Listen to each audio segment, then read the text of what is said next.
Bismillahirrahmanirrahim. Assalamualaikum warahmatullahi wabarakatuh. Para mahasiswa yang saya hormati, kuliah Pancasila. Pancasila dalam pendekatan filsafat, nilai-nilai yang terkandung pada Pancasila itu antara lain juga seperti ketuhanan yang Maha Esa, kemanusiaan yang adil dan beradab, persatuan Indonesia, kerakyatan yang dipimpin oleh hikmat kebijaksanaan dalam permusyawaratan rakyat. Yang terakhir, kalau sudah berbicara pada masalah itu, antara lain keadilan sosial bagi seluruh rakyat Indonesia. Jadi di samping pasti Indonesia itu mesti harus ada adil. Jadi ada kepastian hukum, juga harus ada keadilan hukum. Yang kedua-duanya itu semua mengatur pada struktur pemerintahan di dalam negara Republik Indonesia. Oleh sebab itu kalimat sila dari Pancasila pada hakikatnya adalah suatu nilai. Nilai yang merupakan perasaan dari sila-sila Pancasila tersebut adalah satu, nilai ketuhanan, dua, nilai kemanusiaan, tiga, nilai persatuan, empat, nilai kerakyatan, dan lima, nilai keadilan. Sebab itu kalau berbicara pada masalah itu, sebetulnya berbicara pada masalah Pancasila itu memang harus ditindaklanjuti segala sesuatunya. Oleh sebab itu dalam kehidupan nilai itu banyak sekali. Ada beragam, ada konstitusi dan sebagainya. Nilai yang banyak diklasifikasikan atau digolong-golongkan. Nilai juga memiliki tingkatan menurut Profesor Notonegoro. Itu ada 3 macam nilai, yaitu nilai material, sesuatu yang berguna bagi jasmani manusia, itu nilai material. Yang nomor 2, nilai vital, sesuatu yang berguna bagi manusia untuk dapat melaksanakan kegiatan. Yang nomor 3, nilai kerohanian yang dibedakan menjadi 4 macam. Antara lain, yang satu nilai kebenaran bersumber pada akal pikir manusia, rasio budi cipta. Yang nomor 2, nilai estetika, keindahan bersumber pada rasa manusia. Yang nomor 3, nilai kebaikan atau nilai moral bersumber pada kehendak keras, karsa hati, nurani manusia. Terus yang keempat, nilai religius ketuhanan bersifat mutlak bersumber pada keyakinan manusia. Itu yang dikemukakan oleh Profesor Notonegoro yang sampai sekarang menjadi acuan para pemberi Pancasila yang dasarnya adalah Profesor Notonegoro. Oleh sebab itu dalam ilmu filsafat nilai dibedakan jadi 3 seperti halnya Notonegoro, tapi dalam filsafat itu ada yang dinamakan nilai logika. Itu nilai tentang benar salah, itu logika. Jadi kalau segala sesuatu itu benar, ya benar. Kalau salah memang harus disalahkan. Ini yuridis. Yang nomor 2, nilai etika, yaitu nilai tentang baik buruk. Dan yang ketiga adalah nilai estetika, yaitu nilai tentang indah dan jelek.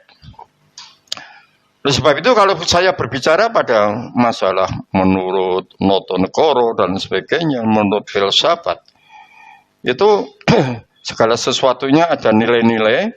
Seperti dalam filsafat Pancasila juga disebutkan bahwa ada 3 tingkatan nilai, yaitu nilai dasar, nilai instrumental, dan nilai praktis.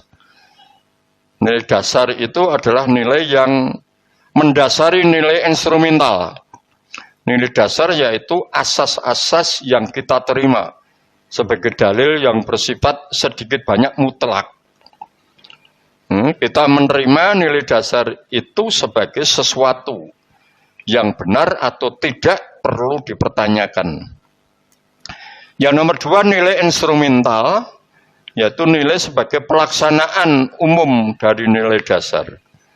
Umumnya berbentuk norma sosial dan norma hukum, yang selanjutnya akan terkristalisasi dalam peraturan dan mekanisme lembaga-lembaga negara. Karena segala sesuatunya yang ada di dalam Pancasila itu memang harus kembali pada suatu kristalisasi nilai-nilai luhur bangsa. Jadi Pancasila itu bisa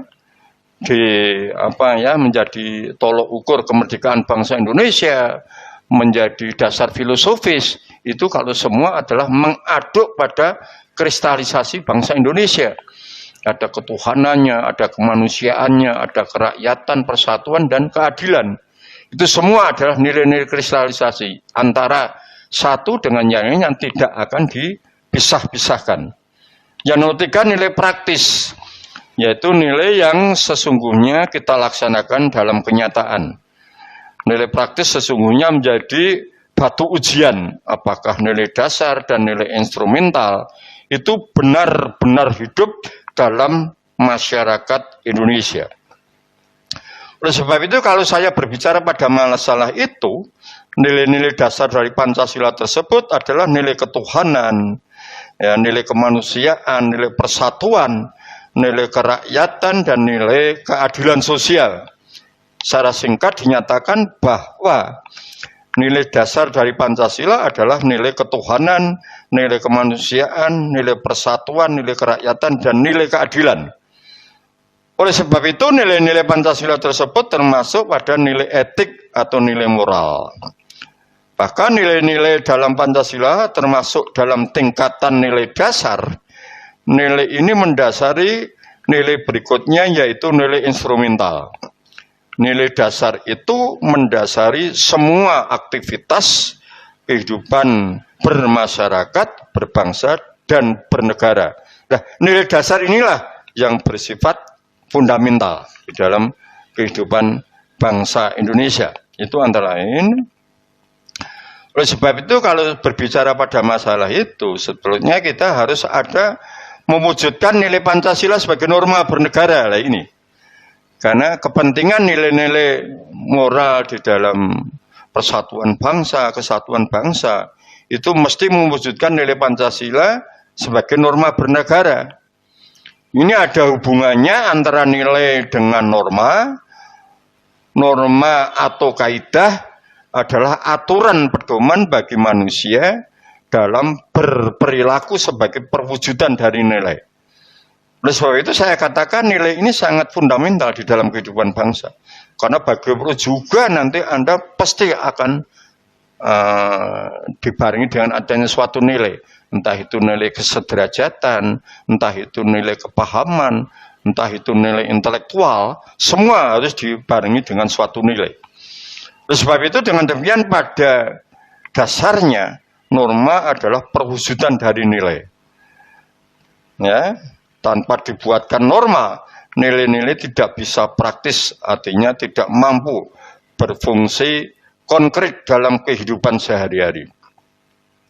Dengan demikian setiap norma pasti mengandung nilai. Nilai sekaligus menjadi sumber bagi norma. Tanpa ada nilai tidak mungkin terwujud adanya suatu norma. Sebaliknya tanpa dibuatkan norma, nilai yang hendak dijalankan itu mustahil terwujudnya. Sebagai contoh ada norma yang berbunyi dilarang membuang sampah sembarangan. Nah ini sebetulnya kan itu sebetulnya sangat-sangat berfungsi. Karena bagaimana juga itu menjaga kesehatan. No? Sebab itu buanglah sampah pada tempatnya. Ini sebetulnya suatu himbauan bahwa segala sesuatunya harus bersih. Oleh sebab itu norma di atas berusaha mewujudkan nilai kebersihan.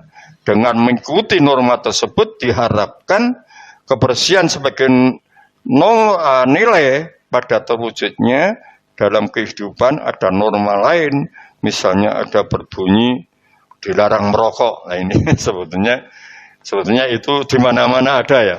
Tapi norma tersebut dimaksudkan agar terwujud nilai-nilai kesehatan. Sebetulnya itu. Jadi dilarang merokok itu adanya merupakan suatu nilai-nilai kehidupan.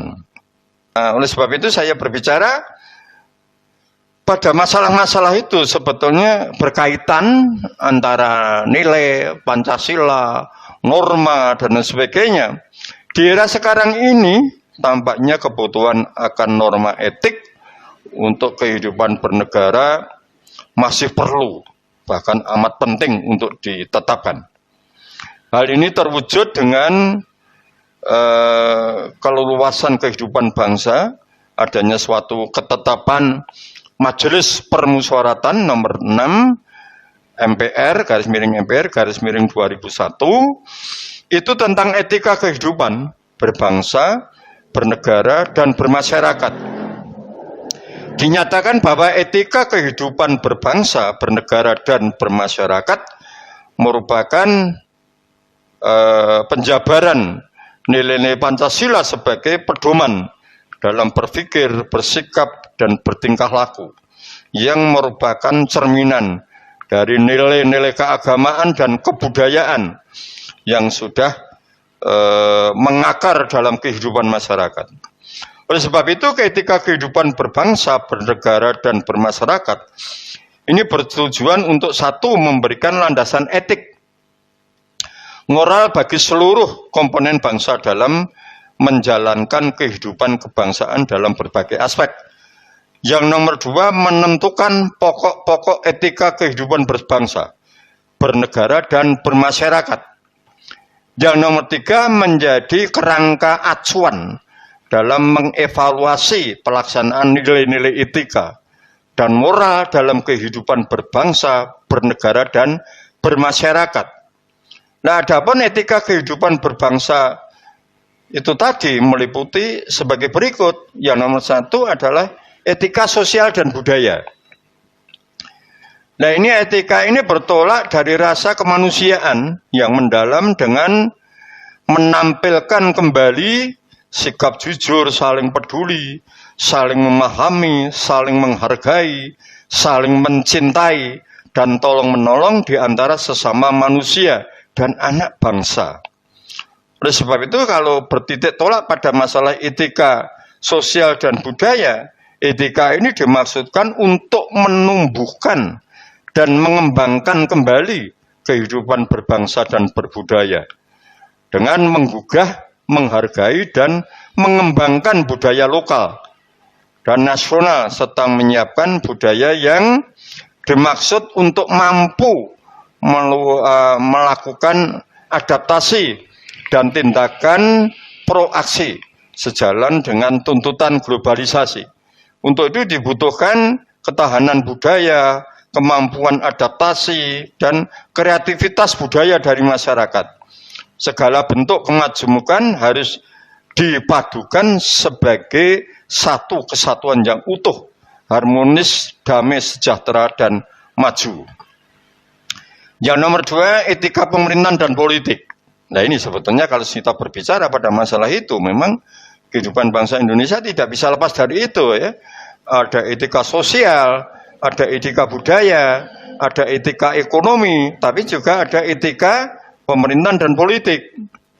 Nah, etika ini dimaksudkan untuk mewujudkan pemerintahan yang bersih, efisien, dan efektif, serta menumbuhkan suasana politik yang demokratis, yang bercirikan keterbukaan, rasa bertanggung jawab, tanggap akan aspirasi rakyat, menghargai perbedaan, jujur dalam persaingan, kesediaan untuk menerima pendapat yang lebih benar, walaupun datang dari orang per orang ataupun kelompok orang, serta menjunjung tinggi hak asasi manusia. Etika pemerintahan mengamanatkan agar pejabat memiliki rasa kepedulian tinggi dalam memberikan pelayanan kepada publik, siap mundur apabila merasa dirinya telah melanggar kaidah dan sistem nilai ataupun dianggap tidak mampu memenuhi amanah masyarakat, bangsa, dan negara. Itu etika pemerintahan dan politik. Yang nomor C ada etika ekonomi, seperti saya kemukakan tadi, ekonomi dan bisnis. Etika ini dimaksudkan agar prinsip perilaku ekonomi, baik oleh pribadi, institusi, maupun pengambil keputusan dalam bidang ekonomi, dapat melahirkan kondisi dan realitas ekonomi yang bercirikan persaingan yang jujur, berkeadilan, mendorong berkembangnya etos kerja ekonomi, daya tahan ekonomi, dan kemampuan. Oleh sebab itu, terciptanya suasana kondusif untuk pemberdayaan ekonomi rakyat melalui usaha-usaha bersama secara berkesinambungan, menghindarkan terjadinya praktek-praktek monopoli, oligopoli, kebijakan ekonomi. Itu semua tidak itu semua sebetulnya di dalam ekonomi tidak perlu terjadi.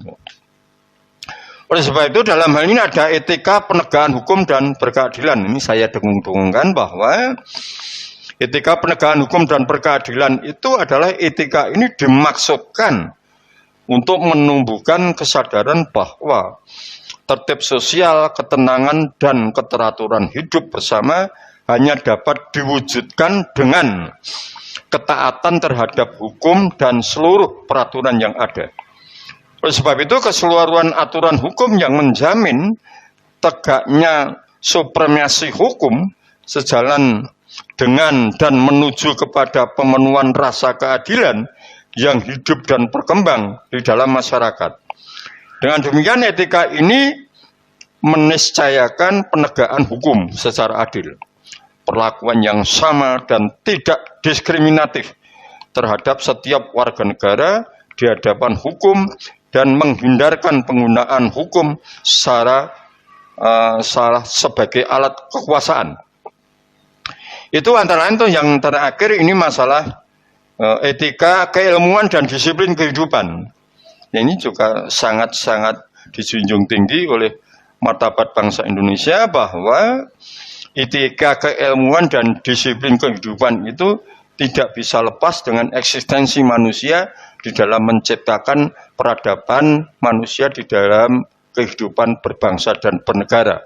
Oleh sebab itu, etika keilmuan diwujudkan dengan menjunjung tinggi nilai-nilai ilmu pengetahuan dan teknologi agar mampu berpikir secara rasional, kritis, logis, dan objektif.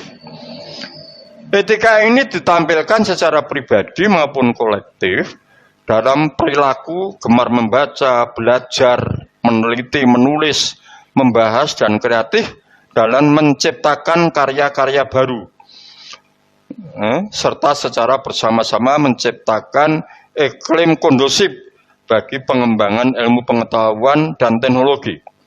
Oleh sebab itu, etika disiplin kehidupan menegaskan pentingnya budaya kerja keras dengan menghargai dan memanfaatkan waktu, disiplin dalam berpikir dan berbuat, serta menepati janji dan komitmen diri untuk mencapai hasil yang terbaik. Di samping itu, etika ini mendorong tumbuhnya kemampuan menghadapi hambatan, rintangan, dan tantangan dalam kehidupan maupun mampu mengubah tantangan menjadi peluang, mampu menumbuhkan kreativitas untuk menciptakan kesempatan baru dan tahan uji serta pantang menyerah. Itu ini yang saya kemukakan agar Pancasila itu selalu eksis di sepanjang zaman. Ya, jadi tanpa ada perkecualian bahwa Pancasila itu harus dipertahankan dan lain sebagainya. Itu antara lain. Mungkin nanti untuk yang ke depan mungkin ada makna Pancasila sebagai dasar negara, karena itu adalah yang saya kemukakan itu semua mencakup pada kehidupan Pancasila yang sudah saya kemukakan pada saudara. Apa-apa yang tertuang di dalam buku saya yang saya cantumkan pada saudara ini merupakan suatu kisi-kisi. Jadi semuanya ada di buku saudara, tapi dalam hal ini saya memberikan suatu ilustrasi bahwa yang saya kemukakan itu merupakan suatu kisi-kisi yang menjadi fundamental untuk berkehidupan bernegara yang harus berdasarkan Pancasila. Oleh sebab itu nanti Pancasila sebagai dasar negara mungkin insya Allah akan saya kemukakan pada lain waktu, karena berbicara pada masalah itu nanti saudara juga akan dengan saya berkuliah ini akan bisa memanai bahwa Pancasila itu mesti itu. Di samping Pancasila itu harus dihafalkan, tapi juga harus diamalkan. Tapi nilai-nilai yang bersumber pada Pancasila itu merupakan suatu hal yang sangat penting, karena segala sesuatu yang berkaitan dengan Pancasila, segala sesuatu akan aman. Karena berbicara pada masalah itu, Pancasila dan Undang-Undang Dasar 1945 itu tidak bisa dipisahkan. Tidak bisa dipisahkan karena itu kode etika. Karena kalau kode etika itu kan berbasis pada Undang-Undang Dasar 1945. Tapi kalau Pancasila itu kan sumber dari segala sumber hukum. Itu tidak akan dipisahkan. Demikian saudara-saudara, mungkin nanti untuk lain kali akan bisa kita kita perpadukan antar perkuliahan kita. Ya begitu saudara-saudara yang saya hormati, kurang lebihnya mohon maaf. Assalamualaikum warahmatullahi wabarakatuh.